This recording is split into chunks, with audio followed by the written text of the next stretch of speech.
Right, hi there. This is Srikanth back with the next video. So I'm planning to make a series on mechanics of solids, which is the mechanics which deals with deformable bodies, and I'm starting out with one particular chapter here. It is 4.1, in which we are starting the analysis of stress and strain. So here we have the introduction for that particular topic from a textbook. So in the chapter 2, we considered deformable bodies in which loading and resulting deformations were assumed to be unidirectional. That means the stress and strain, they were acting in a single direction. We found the relation between load and resulting deformation in terms of shape of the body and a property of material, that is the modulus of elasticity.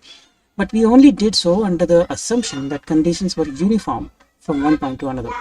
As we extend our study of deformable solids to more common cases where conditions are non-uniform, we shall find that it is necessary to study the behavior in differentially small elements within the body. At the same time, it is usually necessary to consider 2 or 3-dimensional aspects of the behavior of the material. For example, the transverse deflection of a beam in bending turns out to depend on the distribution of both along and across of the beam of the axial force per unit area. That means we'll have to consider both the normal stress and strain as well as the parallel stress and strain about any plane that we consider about which we are taking a section of the beam. To derive the overall behavior of a body in the properties of differentially small elements within the body still requires the use of 3 fundamental principles of equilibrium. The 3 fundamental principles, of course, being the sigma of all the vertical forces being 0 and sum of all the horizontal forces being 0, and also the moment about any point O taken to be 0. So these are the equations of equilibrium when we take 2-dimensional planes. All the forces are acting in 2 dimensions alone, but when we extend this for 3 dimensions, then we might have to consider this like this, that sum of all the forces along x is equal to 0, sum of all the forces around y is 0, and also sum of all the components of forces along z axis, all of them need to be 0. Same way, when we take the moment, we can take them about 3 axes, about the x, about the y, and about the z. Yeah. So let's just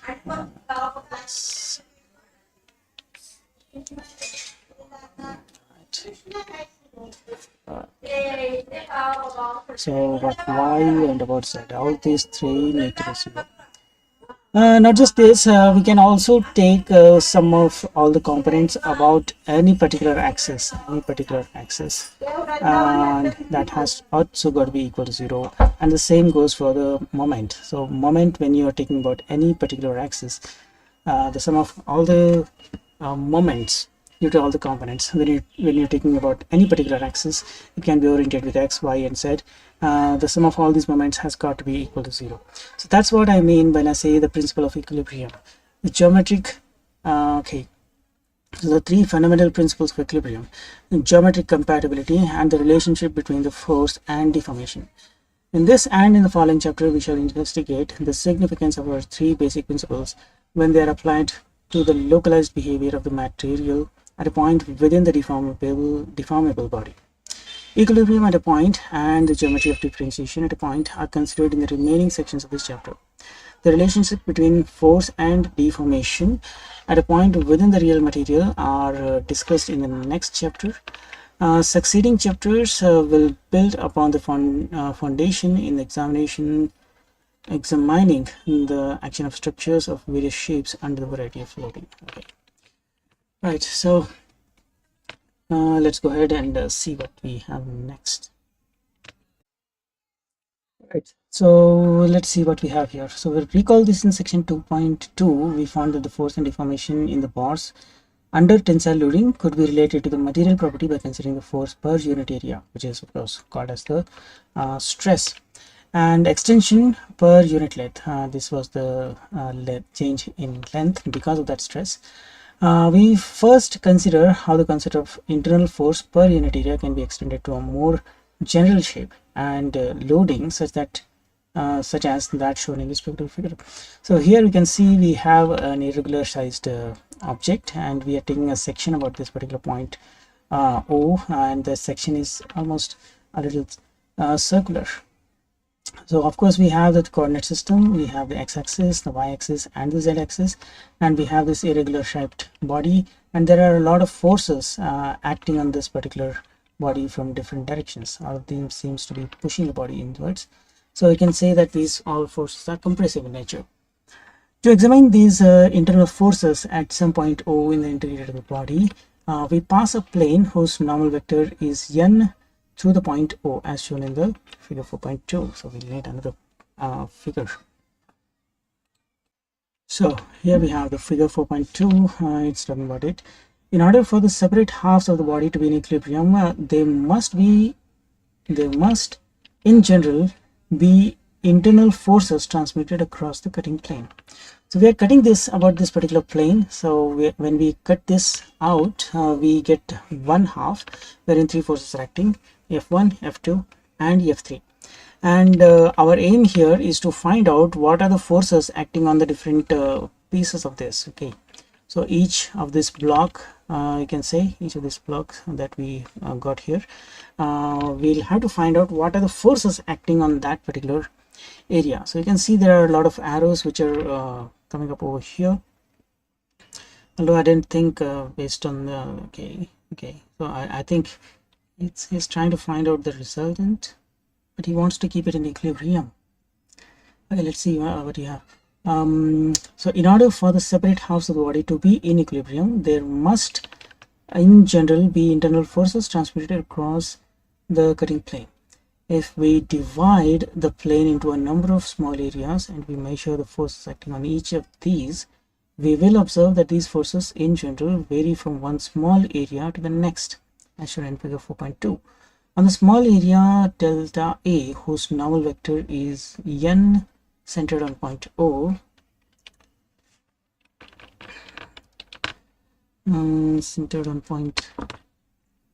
they will be acting a force delta F, which is inclined to the surface delta A at some arbitrary angle. When we consider the problem of describing completely the action of the force vector delta F, we have to specify the orientation and size of the face on which delta F acts, the magnitude of delta F and the orientation of delta F with respect to the face. Oh, so these three quantities need to be defined. So suppose let us take this particular area over here, and let us say a force of delta F, let us say, is acting on this, and let's say there is a normal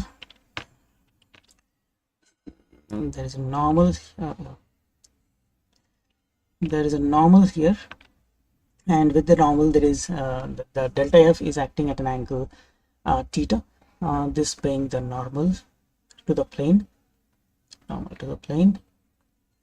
So this line being normal to the plane, we have a force delta F acting on that small area which we are taking over from here. We are just expanding this. Okay, so let's take it this way.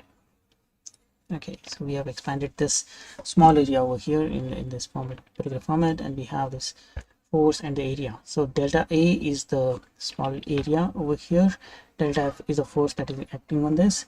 If we take this line over here as the normal to the plane, and delta F being inclined at angle theta. So these three things we'd actually have to define properly in order if we want to analyze the equilibrium condition for this. So we need to know the value of delta F and what is the angle of its inclination with the normal to the area and the area itself, that is delta A. Okay, fine. So let's see what we have next. Vector T power n acting at a point O on the plane whose normal is n passing through O. We define the stress vector as like this. So we already know that the stress value, that is noted, the notation for which is sigma, that's equal to the force divided by the area on which this force is acting. So we've been asked to take the stress as a vector. Okay, so in case the force is normal to the area on which it's acting, then we can directly take it like this in a simple formula. But here we have been asked to take the vector. Okay, So T is the stress vector. Stress vector. Fine. Now, for those who don't know what is a vector, let me just explain briefly. Vector it consists of quantities that not only have a magnitude, but also a direction. Okay. Magnitude and a direction. And so let's say theta is the angle. So we will also need direction of this particular quantity in order to fully define the vector. So examples of this include, we have the force, we have the displacement, okay, displacement, and because stress is obtained from the force, you can see the force is present in the formula for stress. So we can say that the stress that we see here, this is also a vector quantity. Now generally when we write the vector quantity, we in diagram we can represent it like this. But if we have this stress in this vector acting in 3 dimensions, then we'll have to use the notation of I, j and k, where I, j, k are the unit vectors along x direction, y direction and z direction. And if you want to define any vector quantity, we'll have to multiply this with some certain quantities. Let's say what to say, its component in x direction, let's say it is value of a, component in y direction is b, component in z direction is c. Then adding them all together will give us a vector representation in 3 dimensions. Vector representation in 3 dimensions. Okay, so this is how the vector is going to be written down. So we are taking the stress as a vector, and we have to define its formula. So we know that the formula for stress being force by area, and as we saw in the previous case, where delta F is the force and delta A is the area. So we'll just have to write this as delta F by delta A. But when we are taking this as a vector quantity, we'll have to take the sum total of all these forces and areas which are acting throughout this area. Fine. So throughout this area, whatever forces and areas are acting, we'll have to take the sum of all these. So we'll just have to write it in this format. So we'll have to take a limit of this, wherein the area keeps on becoming smaller and smaller, and it is tending towards being 0.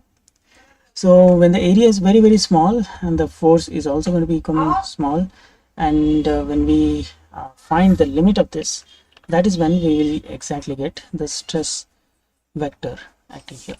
That's what the equation tells us. So we see that this is the force intensity. The stress can also be called as force intensity or stress, that is acting in a plane whose normal is n. Okay, so let me just okay, so let me this.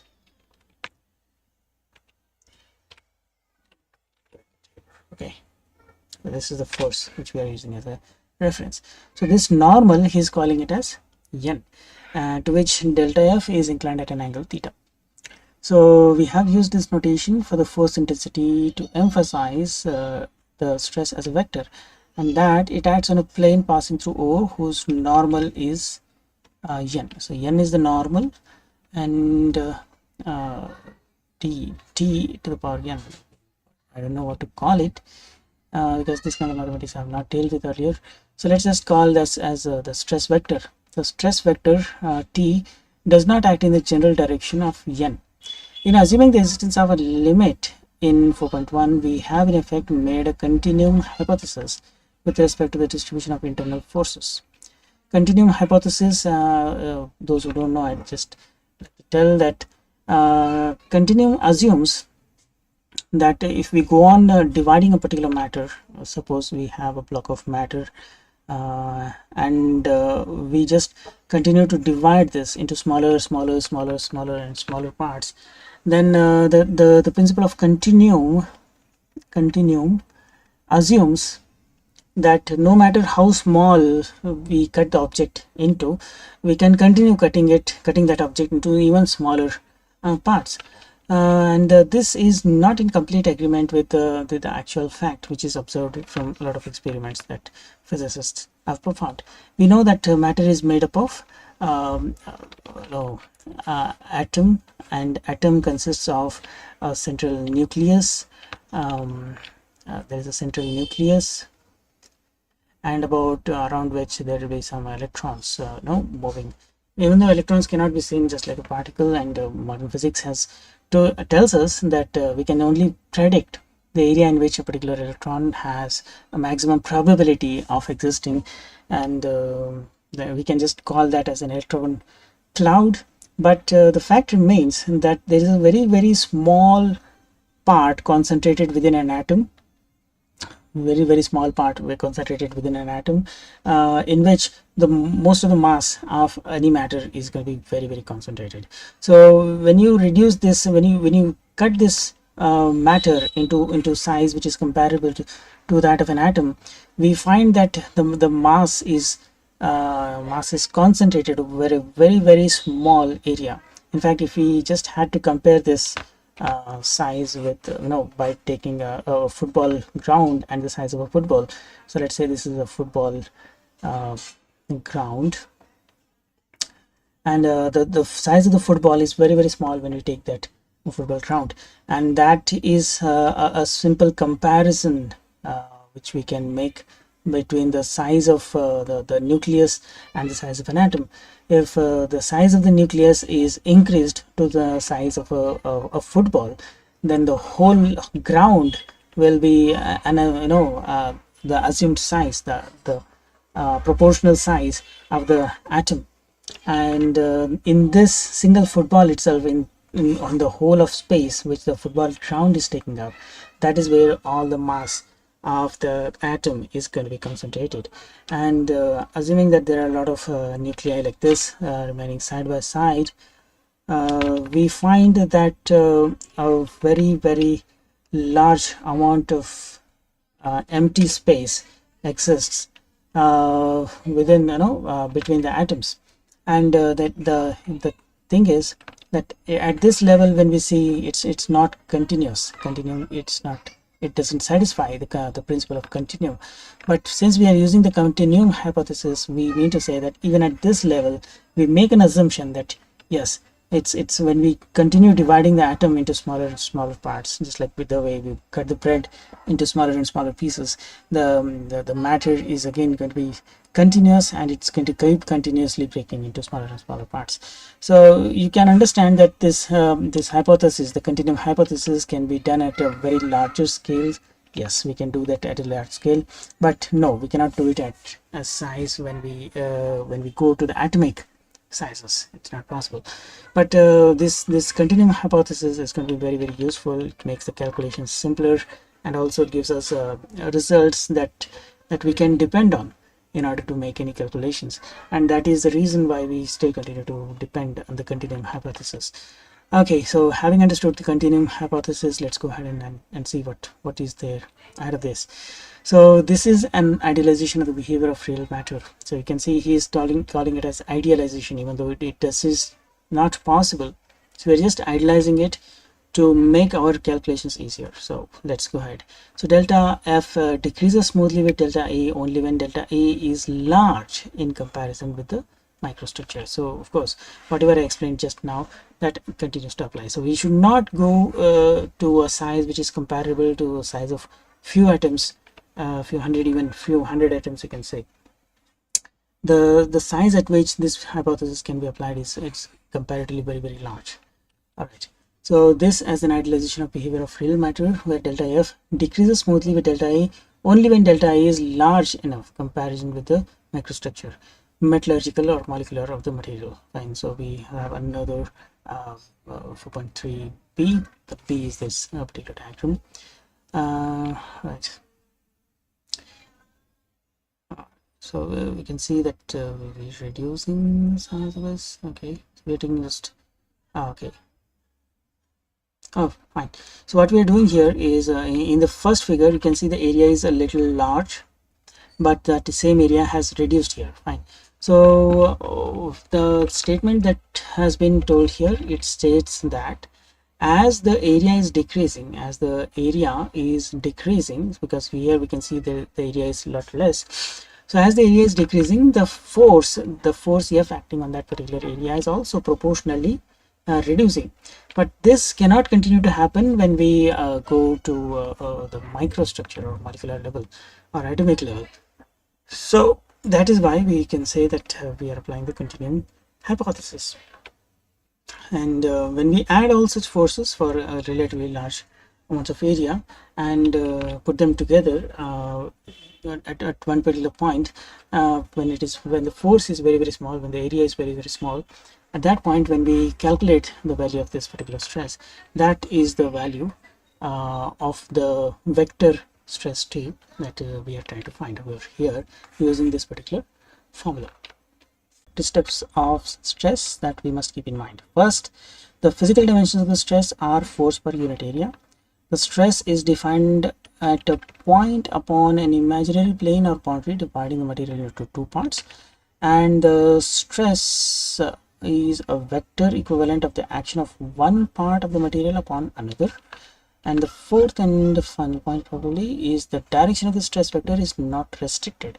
We may write the stress vector in terms of components with respect to the coordinate axis in the particular form, which is like this. So just as I had explained earlier, so this is the vector representation format. So A is the magnitude acting in X, B is the magnitude acting in Z, in Y, and C is the magnitude acting in Z direction. So the same thing is writing it over here.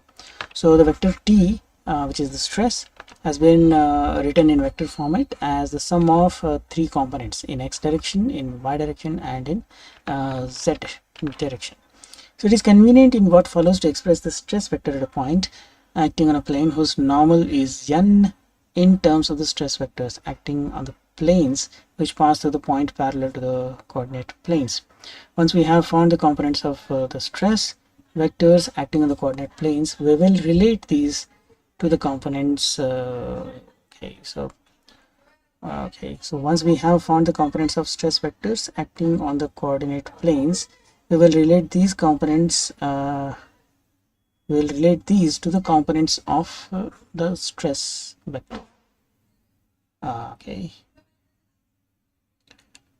Components of stress vectors acting on the coordinate planes, we will relate these to the components of the stress vector. Components of stress vector. I mean, this and this, they appear to be meaning the same thing, but why have they given like this? I don't know.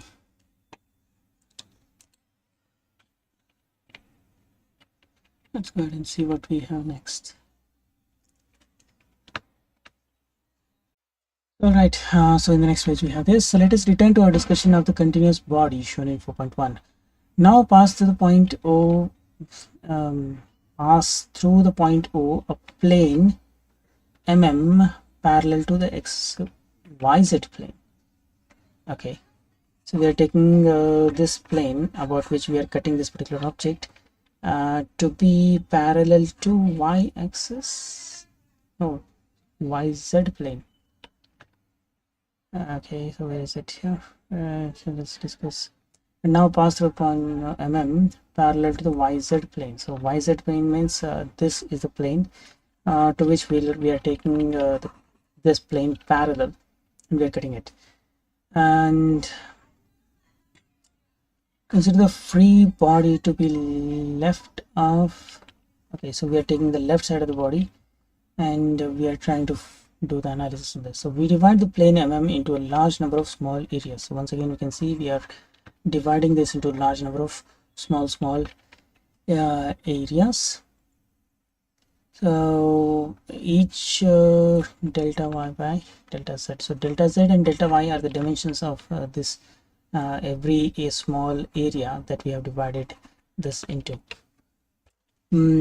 As shown in the figure, we will now repeat our argument for the force vector and the force intensity for arbitrarily defined plane with normal n by applying them to an element of area in the plane mm.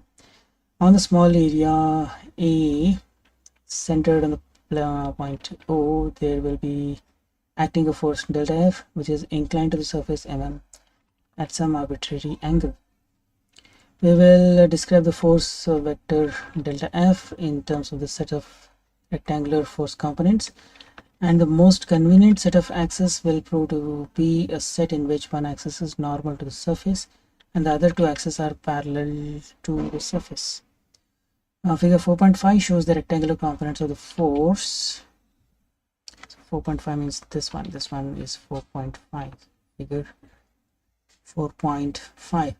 So figure 4.5 shows the rectangular components of the force F, referred to as such a axis. So here if you see, right, so there are three components of forces is taken. One is Fx, which is along the normal to this particular area, delta Ax, which is delta y into 0 z, because these are the lengths and breadths of this particular small area that we have considered.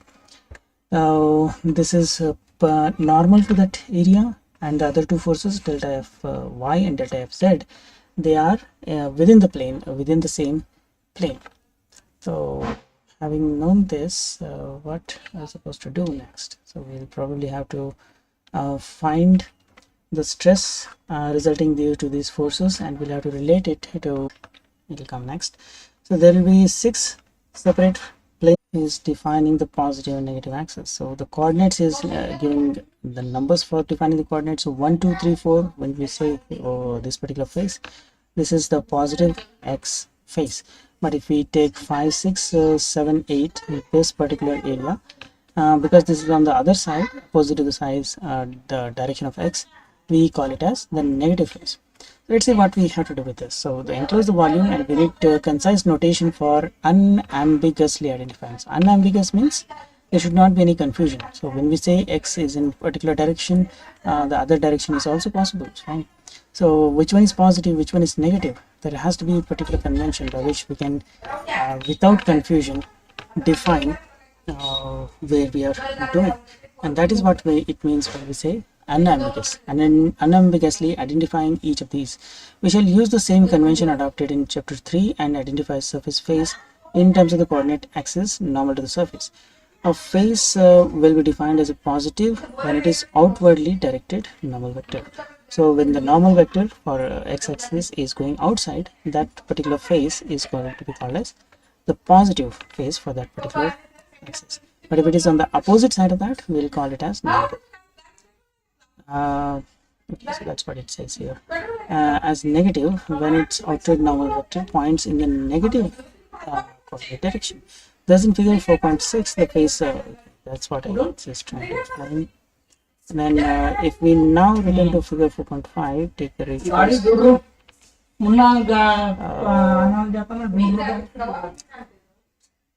So now x, yeah. So delta Ax is the area. So this area that we have here, we are calling it as delta Ax. And on this particular face, we have a lot of forces acting. So first force is sigma delta Fx. And then if we take the force in y direction, it's going to be delta Fy. And if we take the force in z direction, then that's going to be delta Fz. So these are the three forces acting. So when we want to find the stresses, the three stresses are going to be delta Fx, delta A, this is x, and then delta Fy by delta Ax, and delta Fz by delta Ax. So when we see over this particular thing, it's a longitudinal stress, whereas the other two are shear stresses. Okay. So let's see what we have now. So if we now return to 4.5, take the ratios these three, we have three quantities which establish average intensity of force on the face of area Ax, which is defined. So this area, because this particular height is delta y, and the direction, direction here, this, yeah, so delta y, and this length here, this length here, this is okay, you can say this length here is delta z. So the area delta ax is going to be delta y times delta z.